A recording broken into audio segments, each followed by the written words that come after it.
da Sicilia 24, questi titoli del telegiornale. Continua l'emergenza Niscemi, sono oltre 1500 gli sfollati dopo la frana, misure straordinarie per la viabilità e l'assistenza alla popolazione. Ieri il nuovo vertice in prefettura a Caltanissetta, oggi sul luogo il direttore della protezione civile regionale. Bilancio positivo per la festa di Sant'Agata a Catania, ma restano le polemiche sui tempi lunghissimi delle processioni. Il sindaco trentino: basta i fuochi d'artificio di giorno, servono correttivi, intanto quasi completi i lavori per la rimozione della cera, riaperta via Etnea. Bufera politica sulle dimissioni del sindaco di Messina Basile, che lascia e annuncia la sua prossima ricandidatura in primavera. Attaccano le opposizioni, capriccio politico di Cateno De Luca.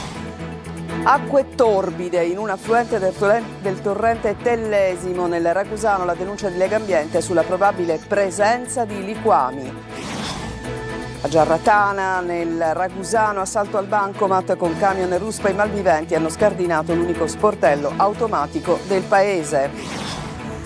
Calcio, vittoria sofferta e sudata per il Palermo che ieri al Barbera ha piegato l'Empoli per 3-2, decisiva la doppietta di Poyampalo, rosanero a 2 punti dal secondo posto.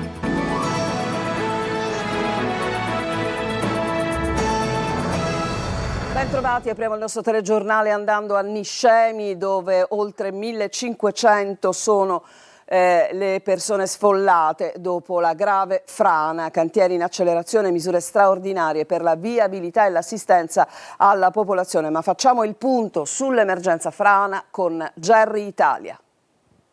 Un'emergenza che non conosce tregua e che continua a tenere alta la soglia di allerta a Niscemi. È il quadro emerso dall'ultima riunione del Centro di Coordinamento Soccorsi presieduta dal viceprefetto vicario di Caltanissetta nella sala operativa della Protezione Civile, con la partecipazione dei vertici delle forze dell'ordine, dei vigili del fuoco e in collegamento con il Dipartimento Nazionale della Protezione Civile e il Centro Operativo Comunale. Al centro del confronto l'aggiornamento quotidiano sulle attività messe in campo per fronteggiare l'emergenza frana. Il sindaco Massimiliano Conti ha comunicato il nuovo dato sugli sfollati. Sono 1539, dopo la correzione di un errore di conteggio in zona rossa. Le domande per il contributo di autonoma sistemazione sono 442, per un totale di 1007 persone, mentre restano in fase di valutazione 170 richieste di locazione o vendita di immobili. Sul fronte dei servizi essenziali, Poste Italiane ha annunciato l'attivazione gratuita del servizio Seguimi per garantire la consegna della corrispondenza ai residenti della zona rossa, operativa già dai primi giorni della prossima settimana. Accelerano intanto i lavori sulla viabilità alternativa. È stato firmato un decreto per consentire la circolazione in deroga nel fine settimana di altri 20 mezzi pesanti. Il Genio Guastatori ha comunicato che sono stati già completati poco più di 1,5 km dei 2-3 totali del bypass tra l'SP10 e l'SP12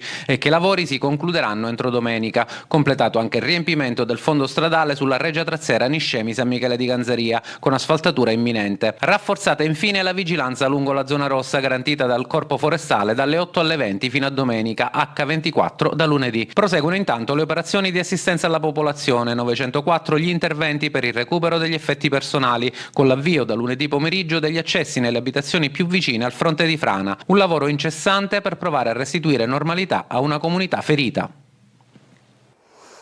E allora andiamo a Catania, archiviata la festa di Sant'Agata, la città torna lentamente alla normalità, in corso la pulizia straordinaria delle strade, è stata riaperta in tempi da record via Etnea. Tonino De Mana.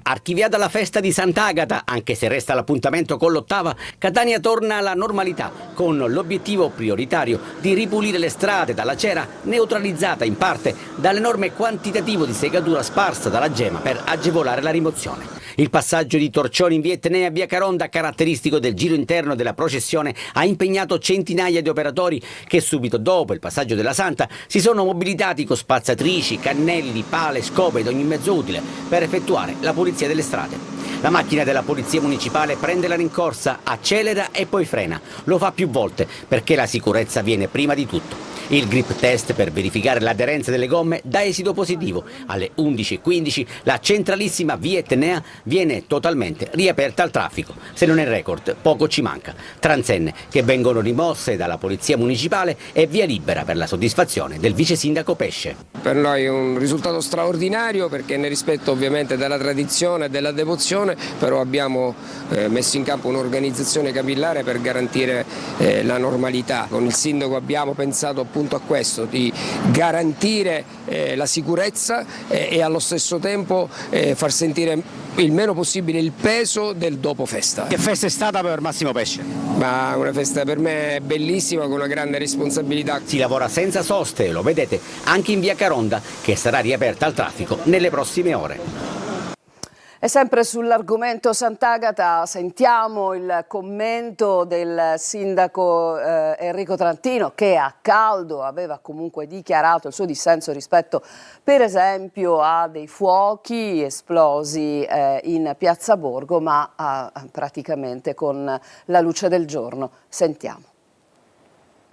Io mi rendo conto che è una festa la cui intensità non consente analisi fredde, lucide, anche perché bisogna viverla dall'interno, bisogna stare accanto al cordone per capire quali sono le cadenze e qual è l'incedere della processione. È una festa in continua evoluzione che attira sempre più persone. Io credo che dei correttivi li possiamo apportare. Rimango fermo sulla questione dei fuochi del borgo, non ha più senso farli se si continua a rientrare con le luci già del giorno. E allora su questo è chiaro che è un correttivo che dobbiamo apportare, ma per il resto cerchiamo a tutti quanti di stringerci attorno a una festa che comunque è stata caratterizzata, nonostante l'imponente massa di persone, da compostezza e ordine.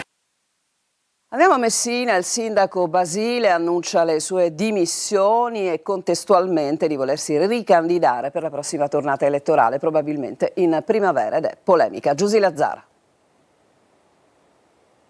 Da mesi si rincorrevano le voci sull'annuncio delle sue dimissioni. Oggi il sindaco di Messina, Federico Basile, in una conferenza stampa a Palazzo Zanca, ha ufficializzato la sua decisione e ha annunciato che si ricandiderà a guidare la città.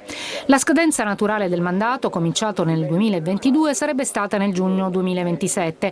Adesso a Messina, così, si potrebbe andare al voto la prossima primavera, insieme ad oltre 60 comuni siciliani.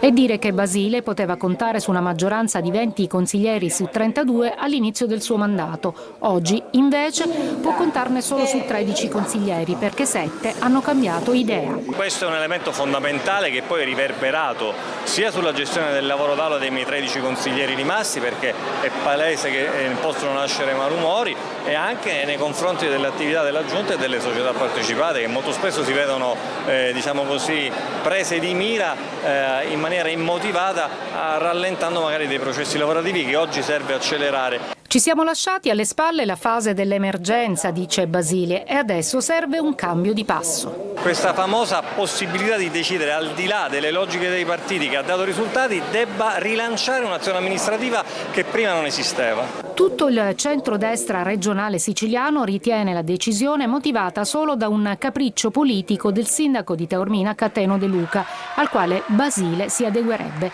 Io non eseguo, dibatto. Il tema non è l'elemento decisionale strategico, ma è legato a uno sviluppo di una città che deve recuperare 20 anni in 4 anni.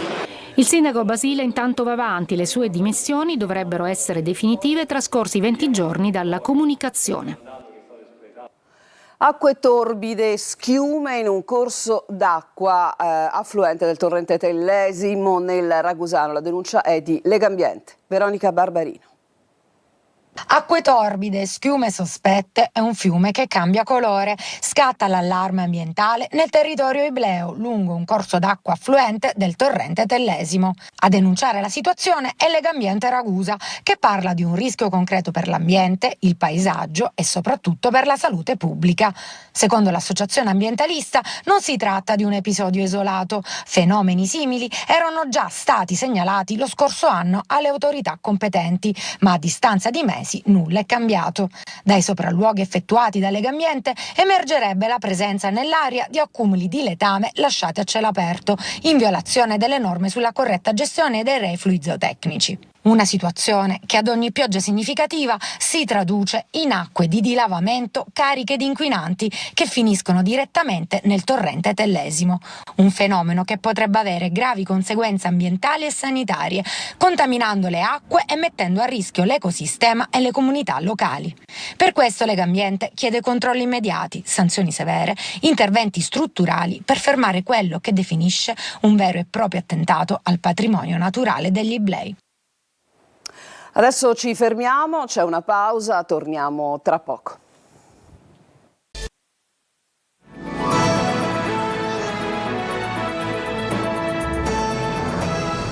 Siamo tornati in studio, un uomo di 35 anni è stato arrestato per violenze domestiche a Palagonia nel Catanese dopo aver aggredito la figlia minorenne e maltrattato la moglie. L'intervento è scattato dopo la denuncia della moglie quarantenne allarmata da una telefonata della figlia di 17 anni che riferiva di essere stata picchiata dal padre. Successivamente l'uomo si è allontanato portando con sé la ragazza contro la sua volontà e facendo perdere le proprie tracce. Poi rintracciato dai carabinieri è stato fermato. La vittima ha riportato lesioni con prognosi di 10 giorni. Gestivano lo spaccio di marijuana tra le province di Caltanissetta e Palermo. Si chiude con 10 condanne l'indagine dei carabinieri contro il traffico di droga in Sicilia. Ma sentiamo Rita Cinardi. Un traffico di marijuana da milioni di euro nascosto tra i filari di un vigneto si chiude con 5 arresti. L'inchiesta dei carabinieri che ha smantellato un'organizzazione criminale attiva tra il Nisseno e la provincia di Palermo. I 5 arrestati dovranno scontare pene definitive tra i 5 e i 10 anni di reclusione per associazione a delinquere finalizzata alla coltivazione e al traffico di marijuana. Il provvedimento emesso dalla Procura Generale di Caltanissetta riguarda complessivamente 10 condannati. 5 si erano già costituiti nei giorni scorsi, gli altri sono stati arrestati e trasferiti in istituti penitenziari. L'indagine, coordinata dalla Direzione Distrettuale Antimafia, era partita nel 2021 dopo il ritrovamento di 15.000 piante di marijuana nel territorio di Butera. Gli investigatori hanno ricostruito l'intera filiera dello stupefacente, dalla coltivazione al trasporto effettuato con autocarri dotati di sofisticati doppi fondi. Il blitz decisivo nel giugno 2022 in contrada Figotto a Riesi portò all'arresto in flagranza di 4 persone, al sequestro di circa 20.000 piante di marijuana, un carico che immesso sul mercato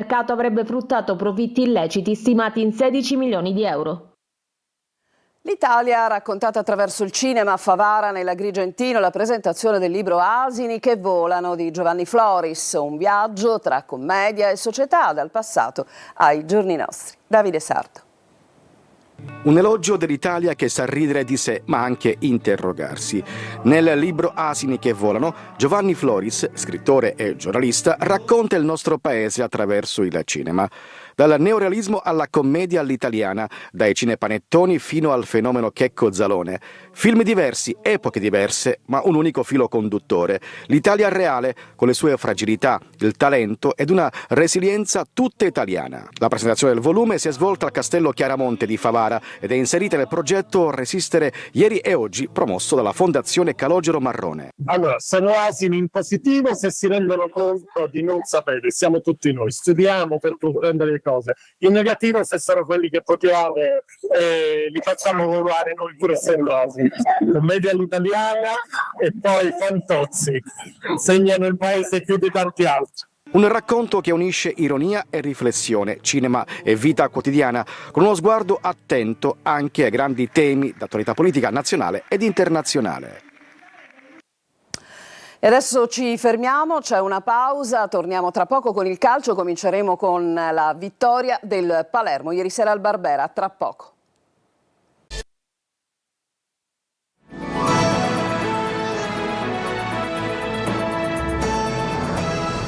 Siamo al calcio, vittoria sofferta e sudata per il Palermo che ieri al Barbera ha piegato l'Empoli per 3-2, decisiva la doppietta del solito Poyan Palo e così i rosanero si trovano a 2 punti dal secondo posto. Marco Gullà. Sudata ma meritata, il Palermo continua a vincere la sesta vittoria consecutiva ottenuta in casa. Al Barbera ieri i rosaneri hanno sconfitto per 3-2 un ottimo Empoli, 3 punti che avvicinano i siciliani al secondo posto, distante 2 lunghezze dopo la sconfitta del Frosinone con il Venezia. Una partita rocambolesca quella del Barbera, un up and down di emozioni con i siciliani che alla fine hanno alzato le braccia al cielo grazie al rigore segnato da Poyampalo. I tifosi sognano, la squadra di Inzaghi vince e convince, fischi per l'ex Dionisi sulla panchina dell'Empoli, sono i toscani a sbloccarla dopo pochi minuti, dopo una serie di rimpalli in area di rigore e Guarino il più lesto a girare verso la porta di Joronen e firmare la rete del vantaggio. Doccia gelata per i 25.000 del Barbera. Il Palermo però non si abbatte, seppur senza brillare trova il pareggio con questo tiro di Gyasi che sbatte sul palo e poi carambola su Fulignati, autogol dell'ex portiere rosanero, è 1-1. L'Empoli gioca meglio dei siciliani, Joronen però attento sugli attacchi dei toscani. Ripresa, entra Jonsen e la partita cambia proprio da un suo colpo di tacco, inizia l'azione che porta al 2-1 del solito Poyampalo. Il Barbera è una bolgia. Altro capitolo del match, il Palermo presta il fianco e l'Empoli sbuca dal nulla con Ebuei che batte Joronen per il 2-2, una partita infinita. La gara va avanti, possibile rigore per il Palermo che l'arbitro non concede, poi all'84esimo fallo su Bani, questa volta zero dubbi, penalty netto che Poyampalo trasforma con freddezza e 3-2. C'è tempo per la parata finale di Joronen che salva il risultato, 3 punti d'oro per il Palermo che centra il suo 11° risultato utile consecutivo.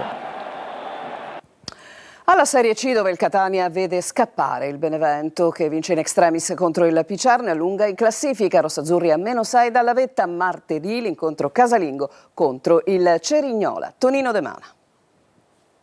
Catania spettatore del venerdì sera in vista della sfida con il Trapani di mercoledì 18 che vede vincere e scappare il Benevento, perdere e fermarsi la Salernitana. Serata dalle 1000 emozioni in Serie C con i Sanniti che piegano il Picerno al minuto 102, gol di Pierozzi che indirettamente fa molto male al Catania che ora si trova a -6 dalla vetta. Per il Catania il Tour de Force, turno infrasettimanale compreso, è soltanto rinviato di qualche giorno rispetto alle altre formazioni. I rossazzurri infatti sabato 14 febbraio giocheranno il derby al De Simone con il Siracusa, prima di quello casalingo con il Trapani, 2 avversari disperati in attesa di altre penalizzazioni. Catania chiamata a riprendere la corsa in attesa degli scontri diretti di marzo. Contro il Cerignola pronto a rientro a casa sola, mentre non ci sarà Miceli, fermato per un turno dal giudice sportivo.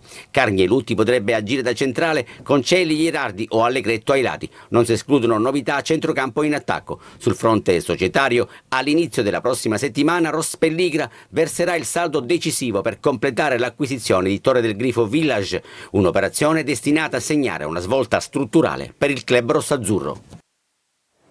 Spettacolare 2-2 tra Potenza e Siracusa al termine di una gara molto nervosa, decisa da rigore trasformato al minuto 102 da Contini per un pari che serve a poco, ma consente ai Leoni, dopo 4 capouse consecutivi, di non finire all'ultimo posto in classifica. Marco Petrolito. Spettacolare 2-2 tra Potenza e Siracusa al termine di una gara molto nervosa, decisa dal rigore trasformato al minuto 102 da Contini per un pari che serve a poco ma consente ai Leoni, dopo 4 KO consecutivi, di non finire all'ultimo posto in classifica. Siracusa subito intraprendente, al 14esimo conclusione di Frisenna parata da Cucchietti, dal corner palla Zanini che però calcia al lato. Dall'altra parte al 19esimo gran risposta di Farroni sulla conclusione ravvicinata di Schimmenti. Lucani in 10 dal 38esimo per l'espulsione di Selleri, ma nella ripresa, nonostante l'inferiorità numerica, dopo un bel destro al lato di Frisenna, è la squadra di casa a passare.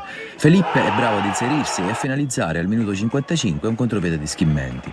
Il gol scuote la squadra di Turati che attacca subito a testa bassa. Al 71esimo Zanini ha sui piedi il possibile pallone dell'1-1 ma manda al lato da buona posizione. Gli azzurri ci credono e trovano il pari all'83esimo grazie ai neoentrati di Paolo e Arditi, con quest'ultimo che è puntuale a staccare altissimo di testa e battere Cucchietti. Al 91esimo però per i Leoni arriva quella che appare come una beffa. Maisto approfitta di un errore in uscita di Limonelli, espulso per un diverbio qualche istante più tardi, e mette un pallone in mezzo che propizia l'incredibile quanto sfortunato autogol di Capomaggio.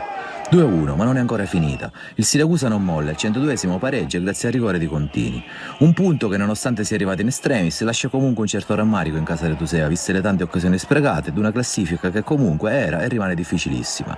Adesso testa al Cosenza nel turno infrasettimanale esterno di martedì e poi sabato prossimo gran derby casalingo con il Catania.